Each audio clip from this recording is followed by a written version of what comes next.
नमस्कार दोस्तों, स्वागत है आपका friends and preparation YouTube channel पर। और इस चैनल पर मैं लेके आता हूं आपके लिए करंट अफेयर जनरल स्टडी से रिलेटेड ये वीडियो, जिसमें हम बात करता हूं कि किस तरह से आप करंट अफेयर की प्रिपरेशन कर सकते हैं, जनरल स्टडी पोर्शन को प्रिपेयर कर सकते हैं किसी भी कॉम्पिटिटिव एग्जामिनेशन के लिए। चलिए स्टार्ट करते हैं। क्वेश्चन आंसर की फॉर्म में ये वीडियो होगी, जिसमें 4 ऑप्शन होंगे और आप कॉम्पिटिटिव एग्जाम के लिए प्रैक्टिस कर सकते हैं क्वेश्चन को अटेम्प्ट करने के लिए।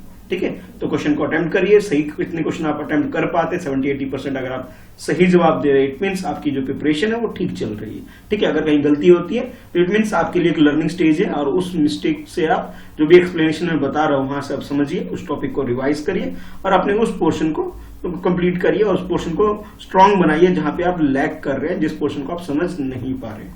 ठीक है, चलिए स्टार्ट करते हैं फर्स्ट क्वेश्चन के साथ। Consider the following statement.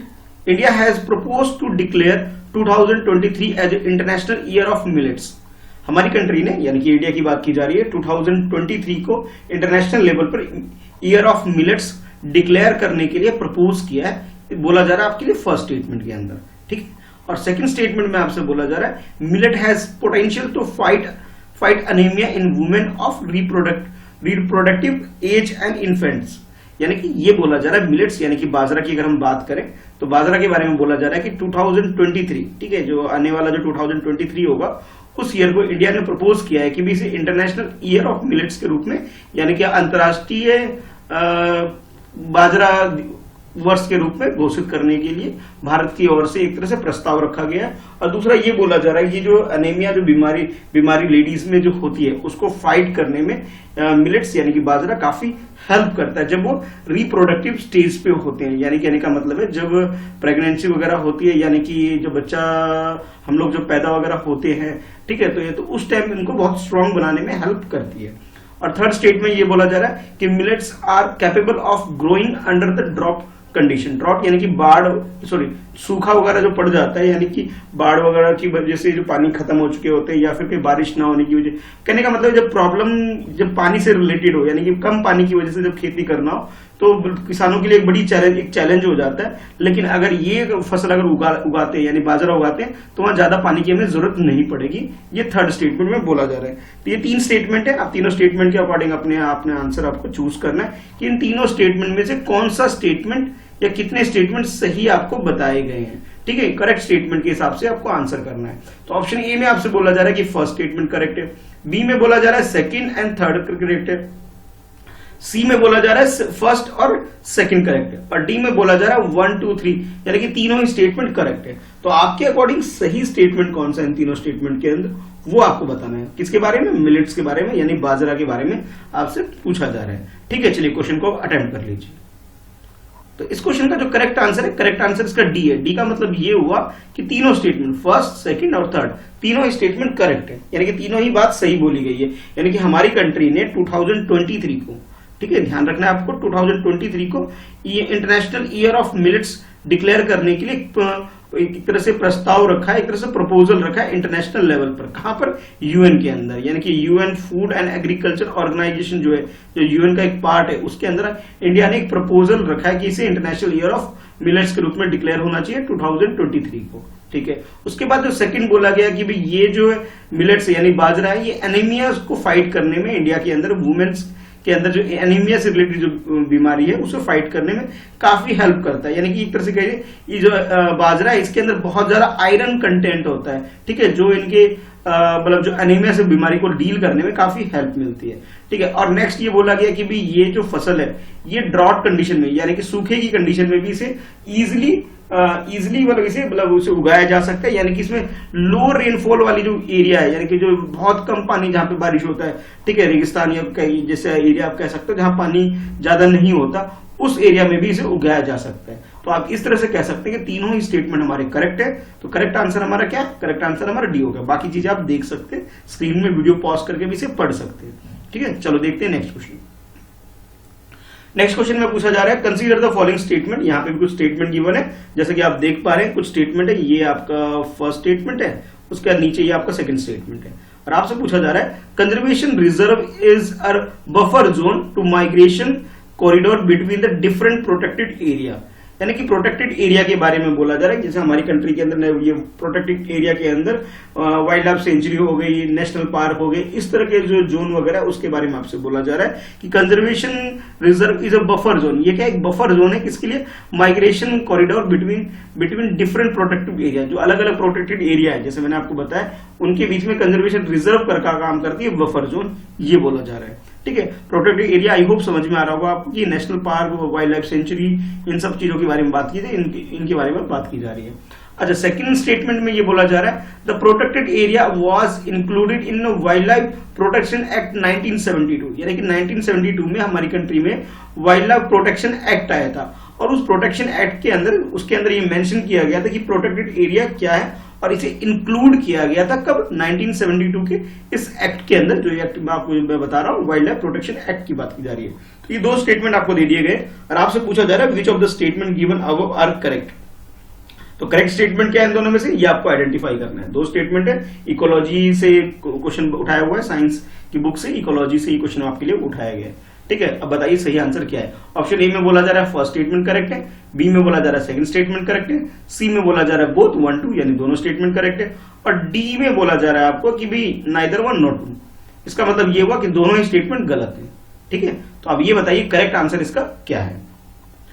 तो इस क्वेश्चन का जो करेक्ट आंसर इसका ए है। ए का मतलब ये हुआ कि फर्स्ट स्टेटमेंट तो बिल्कुल करेक्ट है।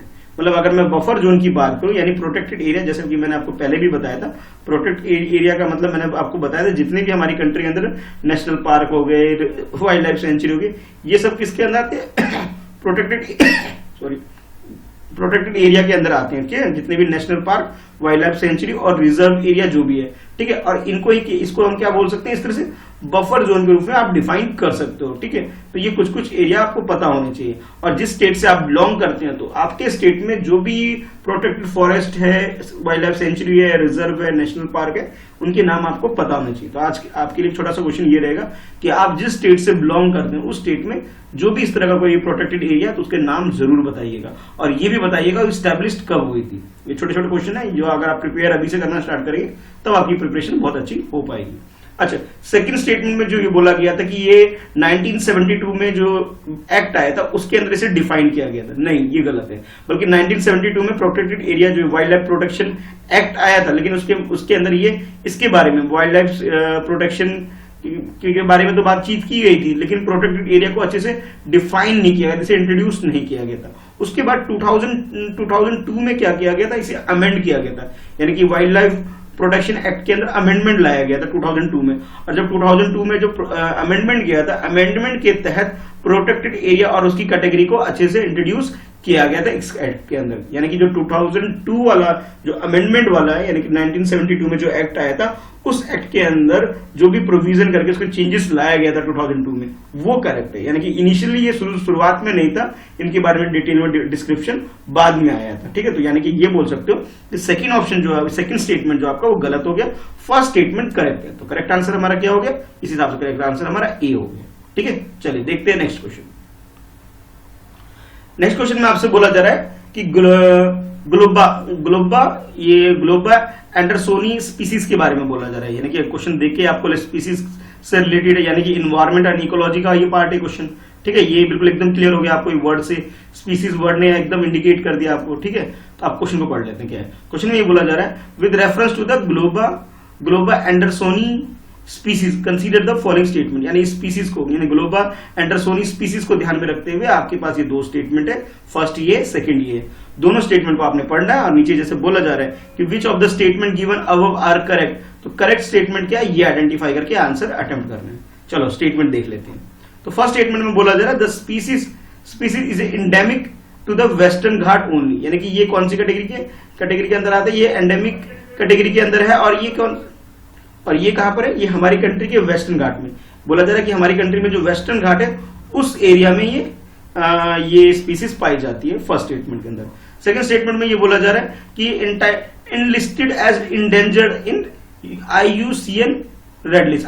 IUCN की जो रेड लिस्ट है जिसके अंदर थ्रेटन स्पीसीज के बारे में डिफाइन किया जाता है, उसके अंदर इसे इनलिस्ट किया गया, यानी कि इस स्पीसीज को किस कैटेगरी में डाला गया है, IUCN की रेड लिस्ट के अंदर थ्रेटन स्पीसीज की कैटेगरी के अंदर इस स्पीसीज को डाला गया है, सेकंड स्टेटमेंट में बोला जा रहा है। अच्छा, आपसे पूछा जा रहा है कि करेक्ट स्टेटमेंट क्या है। ए में बोला जा रहा है फर्स्ट स्टेटमेंट करेक्ट है, बी में बोला जा रहा है सेकंड स्टेटमेंट करेक्ट है, और सी में बोला जा रहा है बोथ 1 and 2, यानी कि दोनों ही स्टेटमेंट करेक्ट है, और डी में बोला जा रहा है कि नाइदर 1 nor 2, यानी कि दोनों ही स्टेटमेंट गलत है।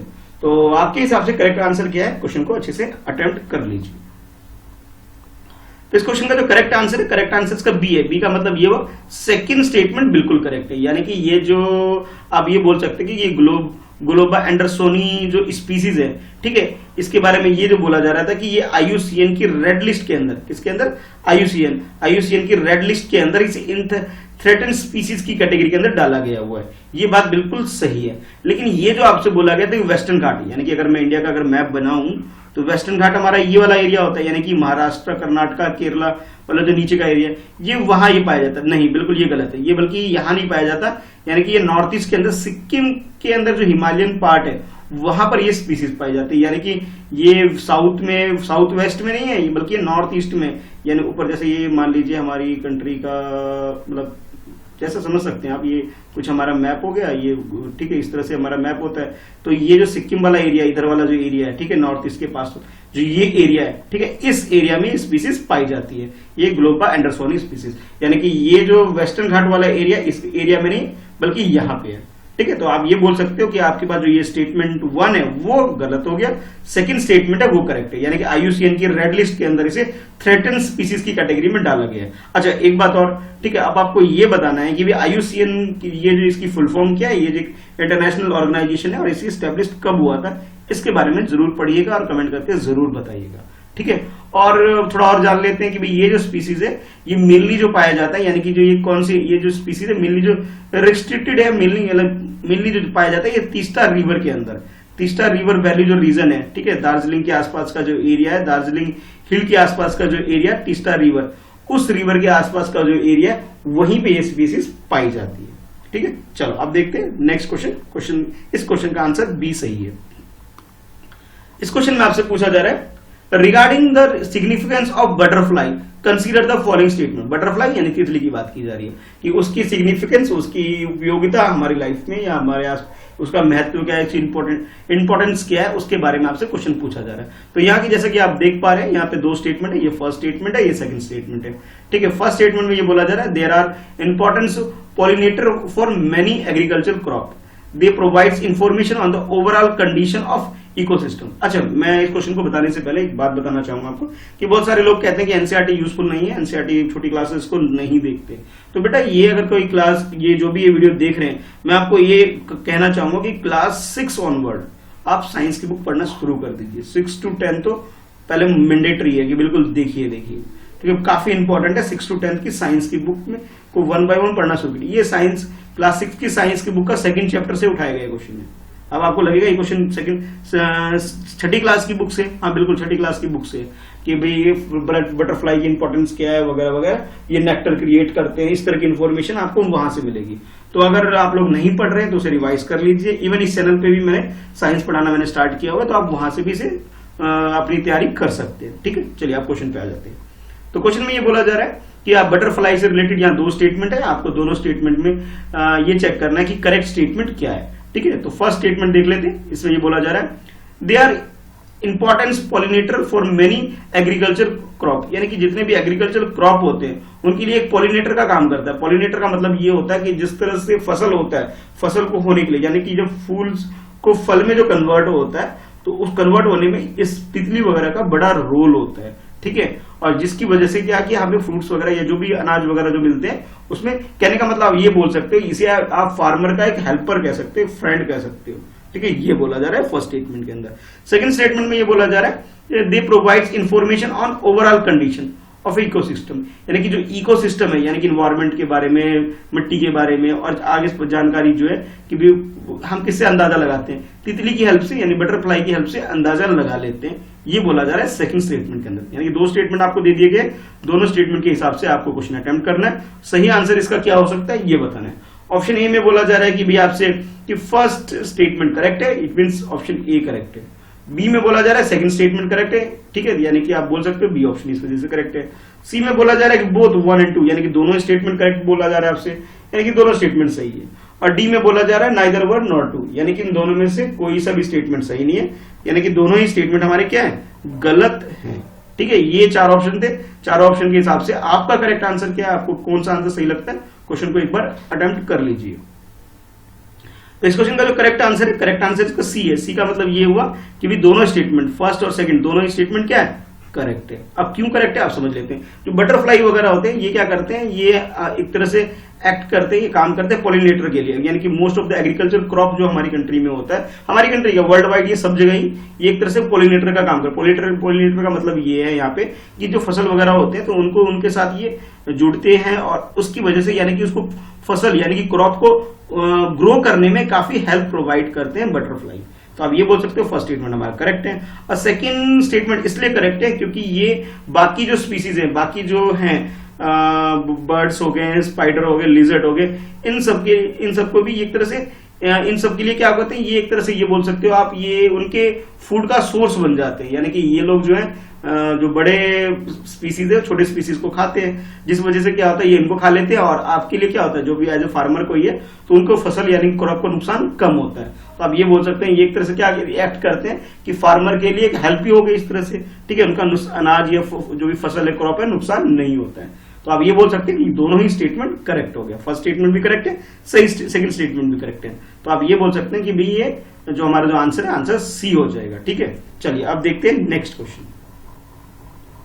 तो नेक्स्ट क्वेश्चन में आपसे अगेन कुछ स्टेटमेंट दे रखा है, स्टेटमेंट 1 2, इस तरह 2 स्टेटमेंट आप बोल सकते हैं, 2 स्टेटमेंट दिया है, ये फर्स्ट है और ये सेकंड है, ठीक है। ये जो क्वेश्चन है ये क्वेश्चन आपके लिए बनता है इकोनॉमी से ही क्वेश्चन बना जा रहा है, ठीक है। अभी इन्वायरमेंट पूछा जा रहा था, अब सडनली है कि इकोनॉमी का क्वेश्चन है, ध्यान से समझिए क्वेश्चन क्या है। तो क्वेश्चन ये बोला जा रहा है नॉन बैंकिंग फाइनेंस कंपनी, यानी कि जिसे शॉर्ट में हम बोल देते हैं NBFC, are registered under the company act 1956। 1956 में एक एक्ट आया था, कंपनी एक्ट। कंपनीज एक्ट के अंतर्गत ये नॉन बैंकिंग फाइनेंशियल कंपनी को रजिस्टर्ड किया जाता है अकॉर्डिंग टू स्टेटमेंट 1। स्टेटमेंट 2 में आपसे बोला जा रहा है एनबीएफसी, जो कि शॉर्ट फॉर्म है, फुल फॉर्म आप समझ सकते हैं नॉन बैंकिंग फाइनेंशियल कंपनी, उसके बारे में बोला जा रहा है do not indicate any institution, ये इसको एक इंस्टीट्यूशन के रूप में इसे आप कंसिडर नहीं कर सकते, ये बोला जा रहा है, ठीक है। हुज प्रिंसिपल बिजनेस, यानी कि प्रिंसिपल यानी कि जो मेन बिजनेस, जो असली जो काम करते हैं वो क्या करते हैं, is that of the agriculture activity and industrial activity, यानी कि मेन काम जो इसका क्या है एग्रीकल्चर एक्टिविटी और इंडस्ट्रियल एक्टिविटी का, ये काम को इंक्लूड नहीं करते। जैसे स्टार्टिंग में बोला गया ना, ये देखो NBFC do not include any institution, ये किसी भी इंस्टीट्यूशन को इंक्लूड नहीं करते, ठीक है। उस मतलब कहने का मतलब ये है कि एनबीएफसी उस इंस्टीट्यूशन को इंक्लूड नहीं करते हैं जो कि मेनली किसका बिजनेस करें, एग्रीकल्चरल एक्टिविटी से रिलेटेड या फिर इंडस्ट्रियल एक्टिविटी से रिलेटेड जिस चीजों को करते हैं उसको इंक्लूड नहीं किया जाता है एनबीएफसी के अंदर, ठीक है। तो आप ये कह सकते हैं सर्विस सेक्टर के अंदर आ सकता है, फर्स्ट कैटेगरी के अंदर नहीं आ सकता, एग्रीकल्चर नहीं आ रहा, सेकंड यानी कि इंडस्ट्रियल एक्टिविटी को भी इसमें इंक्लूड नहीं किया जाता, यानी कि सिर्फ थर्ड कैटेगरी जो है हमारी सर्विसेज सेक्टर जो सिर्फ उसको इंक्लूड करता है एनबीएफसी, ये बोला जा रहा है सेकंड स्टेटमेंट के अंदर। अब आपको ये बताना है कि भाई करेक्ट स्टेटमेंट कौन सा है, उसके अकॉर्डिंग आपको क्वेश्चन को अटेम्प्ट करके आंसर देना है। ऑप्शन ए में बोला जा रहा है फर्स्ट स्टेटमेंट करेक्ट है, बी में बोला जा रहा है सेकंड स्टेटमेंट करेक्ट है, सी में बोला जा रहा है बोथ 1 2 यानी दोनों स्टेटमेंट करेक्ट है, और डी में बोला जा रहा है नाइदर 1 nor 2, यार इसका मतलब ये वो दोनों ही स्टेटमेंट गलत है। तो आपके अकॉर्डिंग करेक्ट आंसर क्या है वो बताना है, ठीक है। चलिए क्वेश्चन को आप अटेम्प्ट कर लीजिए। तो इस क्वेश्चन का जो करेक्ट आंसर है, करेक्ट आंसर इसका सी है। सी का मतलब ये हुआ कि दोनों स्टेटमेंट फर्स्ट और सेकंड दोनों स्टेटमेंट बिल्कुल करेक्ट है, यानी कि जो हमारी कंट्री में कंपनीज एक्ट 1956 है, जब भी किसी एनबीएफसी को रजिस्टर्ड करना होता है, यानी कि नॉन बैंकिंग फाइनेंशियल कंपनीज को अगर एक्ट रजिस्टर करना होता है, किस एक्ट के अंदर करते हैं, कंपनीज एक्ट 1956 के अंदर इसे रजिस्टर किया जाता है। और इसमें जो मेनली जो काम किया जाता है वो क्या किया जाता है, वो कुछ इस तरह के काम यानी कि लीज से रिलेटेड, कुछ हायर करने से, इंश्योरेंस से related business, chit chat business, जो चिट फंड वगैरह जो होते हैं उससे रिलेटेड बिजनेस, ठीक है। किसी चीज को हायर करना, कोई मतलब कहने का लोन वगैरह एडवांस, तो इस लोन वगैरह और बाकी जो चीजें ना, कहने का मतलब ये कि फाइनेंशियल हेल्प प्रोवाइड करना, ठीक है, वो काम करती है नॉन बैंकिंग कंपनी, ठीक है। ये बोला जा रहा है, जो बोला जा रहा था फर्स्ट स्टेटमेंट, ये बिल्कुल करेक्ट है। अच्छा, सेकंड स्टेटमेंट के अंदर अब बात कर लेते हैं, जिसके अंदर ये बोला गया था कि ये एग्रीकल्चर एक्टिविटी और प्रोडक्शन एक्टिविटी से रिलेटेड चीजों को इंक्लूड नहीं करता, ये बात भी बिल्कुल सही है। इसका मतलब ये हुआ कि किसी भी गुड्स से related, sale of any goods, कोई भी गुड्स हो, ठीक है, अदर देन सिक्योरिटी, मतलब सिक्योरिटी का मतलब ये है कि कोई भी बॉन्ड वगैरह, शेयर, डिवेंचर, उसको छोड़ दे हम, तो किसी भी प्रोडक्ट से, यानी कि प्रोडक्ट की मैन्युफैक्चरिंग या फिर उसके एग्रीकल्चर से रिलेटेड एक्टिविटी को इसके अंदर इंक्लूड नहीं करता, ठीक है। यानी कि दोनों स्टेटमेंट हमारे क्या हो गए, बिल्कुल सही हो गया। तो करेक्ट आंसर हमारा क्या हो गया, सी हो गया। चलिए ठीक है, आज के लिए इतना ही है। आप कमेंट करके बताइए कि आपने कितने क्वेश्चन के आंसर सही किए हैं, ठीक है। तो कमेंट करके जरूर बताइए, जो क्वेश्चन मैंने आपसे पूछे उन क्वेश्चन का आंसर जरूर दीजिएगा। और हाँ, आप कमेंट करके ये भी बता सकते हैं कि नेक्स्ट वीडियो आप किस टॉपिक पे चाहते हैं, वो भी बता सकते हो। अदरवाइज ये तो डेली वीडियो आ ही रही है, इसके अलावा कुछ और सजेशन है तो आप कमेंट बॉक्स में लिख के मुझे बता सकते हैं, ठीक है। चलिए फिर मिलते हैं नेक्स्ट वीडियो में। आज के लिए इतना ही है। पहली बार देख रहे हैं वीडियो को, चैनल सब्सक्राइब करिए और इसे अपने दोस्तों में जरूर शेयर करिए, ठीक है। और वीडियो को लाइक भी जरूर कर दीजिए, 2-3 सेकंड लगते हैं, ज्यादा टाइम नहीं लगता है, तो शेयर लाइक जरूर करिएगा, ठीक है। चलिए बाय।